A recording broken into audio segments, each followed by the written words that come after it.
It's June 9th, 1997, and this is episode 213 of WWF Monday Night Raw. Commentary for the night is Vince McMahon and JR. Tonight's Raw opens with a 6-man tag team match.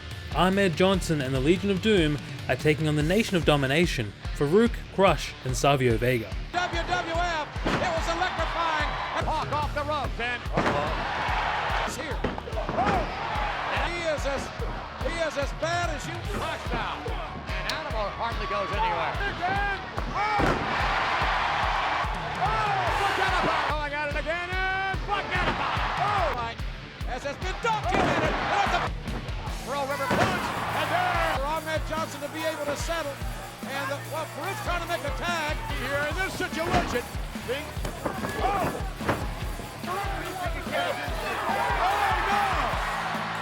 Oh, look out! Animal! Oh! Faarooq's head off! Here comes Hart! There it is! Ahmed Johnson wins the match for his team with a Pearl River plunge.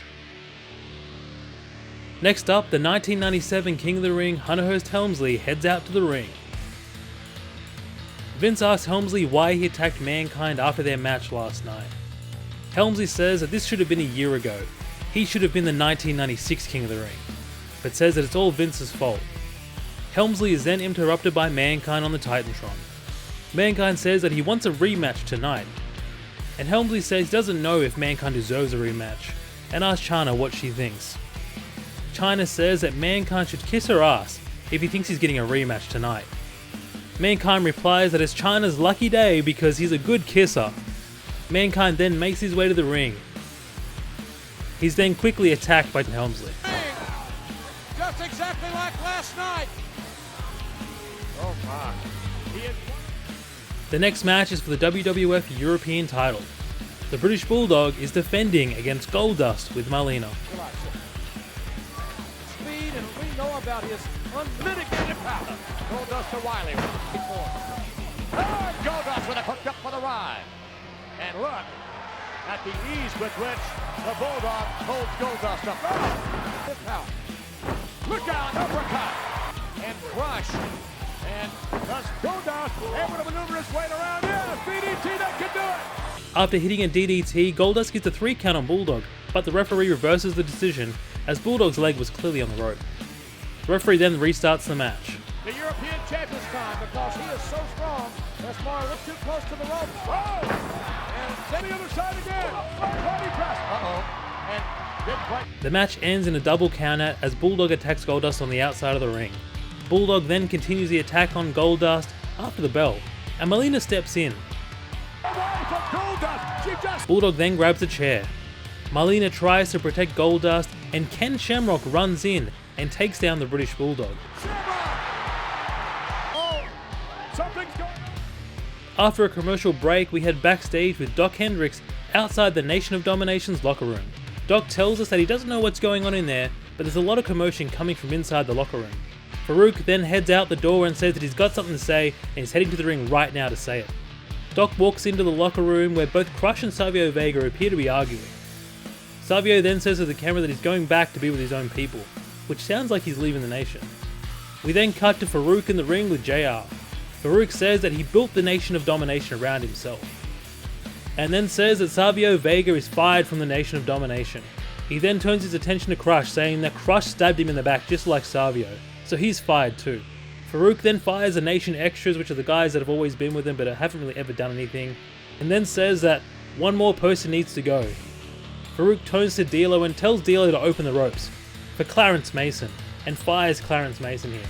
Faarooq has cleared house and says that he will be building a new nation under himself, and challenges The Undertaker to a rematch next week. Next we cut to the crowd where Paul Heyman and Tommy Dreamer are making their way through the crowd. Heyman and Dreamer appear to just be spectators here for the moment. We now move to tag team action. Doug Furnas and LaFon are taking on the Headbangers. As much attention as they possibly can get with our television cameras. Here's what's going on here. And world-class power lifter Doug Furnas. Those are any more technically sound. And no. Furnas in the bomb. Little knee stick suplex here. I don't think Snap suplex. In Thrasher, having a go.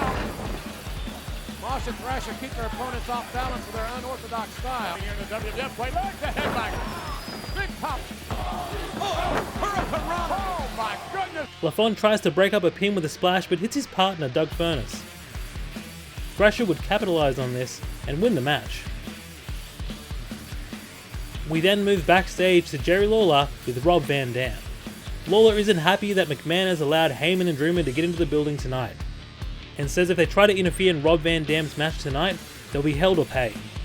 Just for reference here, Van Dam had one match earlier in the year on Raw, and Paul Heyman has been trying to stop Rob Van Dam from joining WWF. Raw moves into its second hour, the War Zone, with Stone Cold Steve Austin making his way to the ring. Vince shows Austin his attack last night on Brian Pillman, and Austin says there aren't too many things that bring a smile to his face, but this is definitely one of them. He then says that in a few minutes he's going to kick Pillman's ass. Vince then asks Austin his thoughts on Bret Hart's challenge last night for 5 men to take himself on with the Hart Foundation at the In Your House Canadian Stampede pay-per-view. Austin says he'll be the first to accept the challenge, and if he could, he'd take on the entire Hart Foundation alone, but he knows that Monsoon will have something against this. Next up, Rob Van Dam with Jerry Lawler is taking on Flash Funk. Before the match can begin, referees and agents are down to keep Tommy Dreamer and Paul Heyman from jumping the barricade. Jerry the King Lawler. Flash. Yeah, that's right. This is spinning heel kick and right on point. Hey. Front kick to the outside, rocking about that. And whoa, what a maneuver that was. Look out this door. Over here. And if you don't sit down, why don't you have it thrown out the mouth about how tough? Oh, yeah. Rob Van Dam here. Yeah, for what? Well, both men similar skill. They both like to take something. Tommy Dreamer, look out! And here we go! Beautiful! Rob Van Dam. Beautiful! Kick in the midsection. Here he goes up. There you go. Rob Van Dam. Oh, wow. Well, even if they buy a ticket. Oh, fuck that about it. They bet it, I will. Look at you! Yeah! Rob Van Dam wins the match with a split-legged moonsault. After the match, Paul Heyman jumps the barricade and attacks Jerry Lawler. A brawl then breaks out between all 4 men. After a commercial break, Ken Shamrock joins the commentary team for the next match. Sycho Sid is taking on Owen Hart with Jim the Anvil Neidhart. And Owen Hart is going to gain this. It's a one-on-one. It doesn't matter what happens in there. It's one-on-one. But when you start bringing himself in the British Bulldog matchup, when Bulldog is virtually as well. Oh! Sid and choke over to the outside. And Shawn Michaels is very unprofessional. That's the kind of stuff that I don't like, man. Oh. You got 2 guys. Well, one of them things, Big Shamrock, Owen Neidhart with team shot. See this, this I win or whatever. But when you get 2 or 3, it ain't right. Indeed. I'll break his knee off. Certainly Owen Hart has won his gold medal. The Intercontinental title and a kick out by Sid. Owen Hart with a drop kick. This ain't right. Frustrated with all the outside interference here by Neidhart, Shamrock leaves the announcer's table and slams Jim Neidhart on the ground.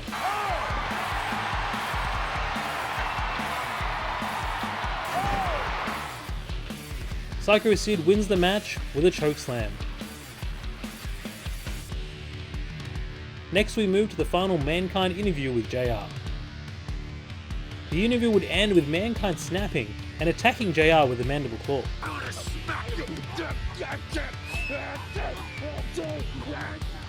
We now move to the next match. Former tag team partners are in action against one another. Bart Gunn is taking on Rockabilly, the former Billy Gunn, with the Honky Tonk Man. Billy suffering a neck injury earlier this year. This is at that time. This is Gunn, and Bart Gunn now rolls. And look out! Over with a clothesline in the chest. And Brian Pillman go one-on-one here live. Look at Bart. Look at that man. Midsection and whoa! There's this Bart Gunn and they fight from now and swinging neck. Rockabilly wins the match with a swinging neckbreaker. After the match, we cut back to the Hart Foundation, meeting before Pillman's match against Stone Cold tonight. It's now time for tonight's main event. Brian Pillman is taking on Stone Cold Steve Austin. However, Austin would be unable to make it to the ring and is attacked by the Hart Foundation. Referees and agents run in to break it up, and Mankind runs in for the save. As Austin is being helped to his feet, it appears we have Mankind replacing Austin in his match tonight against Brian Pillman. Into two and one. That means there's a wild card somewhere. Oh no! My God! Oh, no. Brian Pillman would not. That's not happening there. Quite frankly, we're all disappointed we're not seeing. Oh! And Furnas certainly will be hard on. Oh, wait a minute. Double RDD and Pillman. It's down. Mankind locks in the mandible claw and the Hart Foundation runs in to save Pillman. Stone Cold and Shamrock are then making their way to the ring. They fight off the Hart Foundation and take the ring. Shamrock, I think, coming out just to make sure that it wasn't. Austin then hits Shamrock with a stunner and leaves the ring to win the show. What does all this mean? Before we finish, please comment on your favorite part of the show. Mine was the Mankind Pillman match. Wait a minute. Double RDD. Thank you so much for watching. If you haven't yet, please subscribe to the channel, leave a thumbs up if you enjoyed the video, if not a thumbs down, and I'll see you on the next one.